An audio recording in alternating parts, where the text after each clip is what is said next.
ফোনটা ধরো। Ivan, Ivan, হ্যাঁ ফোনটা ধরো।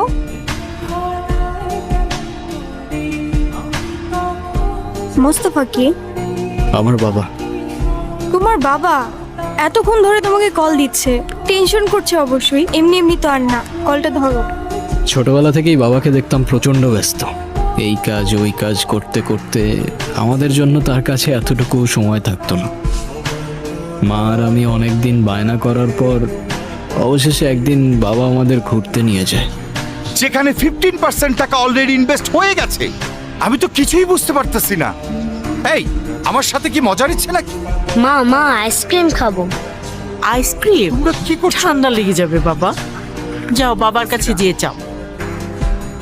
বাবা বাবা কি হয়েছে বাবা? আইসক্রিম কিনে দিবা? বাবা দিচ্ছি। আচ্ছা, তুমি গিয়ে এখন রোহানের ফাইলটা চেক করো তো। বাবা বাবা আইসক্রিম কিনে দাও না। আরে কি সমস্যা কি? তুমি দাঁড়ায় আছো কেন? ছেলেটা আইসক্রিম চাচ্ছে, কিনে দিতে পারো না? দেখছো আমি একটা ঝামেলায় আছি। যাও বাবা যাও। আচ্ছা শোনো, ডেভিডকে বলো প্রজেক্টটা ডিল। আইসক্রিম খেতেই হবে? আচ্ছা ঠিক আছে, দাঁড়াও, এটা না আমি হলে যাবো আর আসবো। ওইটা হবে। এখান থেকে নড়বে না, ঠিক আছে?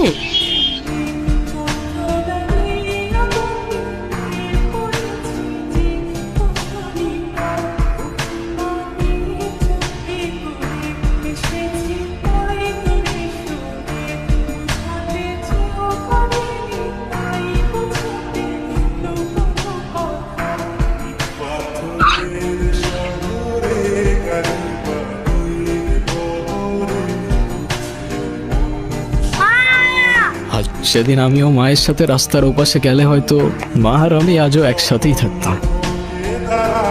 মা যাওয়ার পর থেকে বাবা আর আমার দূরত্বটাও বাড়তে থাকে। আর শুরুটা হয় বাবার সেকেন্ড বিয়েটা দিয়ে, যেটা আমি কোনোদিনই অ্যাকসেপ্ট করতে পারি।